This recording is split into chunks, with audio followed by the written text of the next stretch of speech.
La lutte pour le changement qui s'élève à son tour pour dénoncer qu'il y a un groupe de Congolais qui ont été rapatriés à Goma.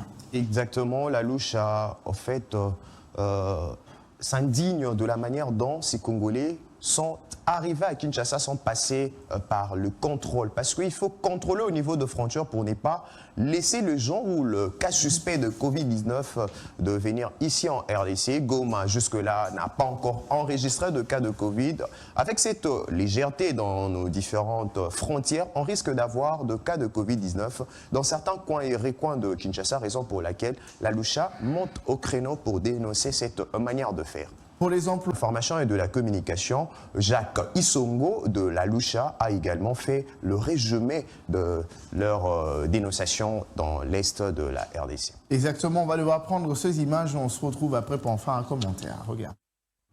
Goma, il y a plus de 400 passagers qui sont arrivés hier et de manière aléatoire, sans aucun examen approfondi, pour pouvoir connaître qui avait le virus et non.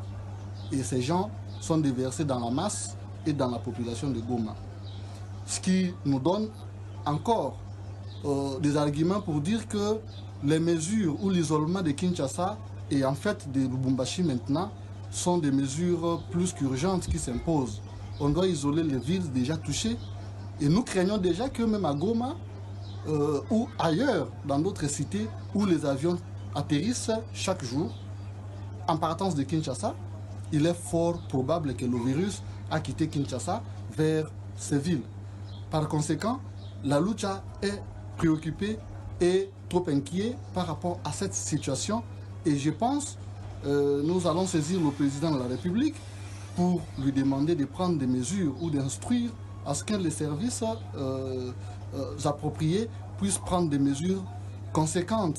Mais d'ores et déjà, nous avons lancé notre propre campagne demandant à ce qu'aucun avion n'atterrisse dans des villes non touchées, en passant par Kananga, Mbujimayi, Goma, Bukavu, Kisangani, Mbandaka et ailleurs, parce que la vie de la nation en dépend, la vie de tout le peuple congolais en dépend.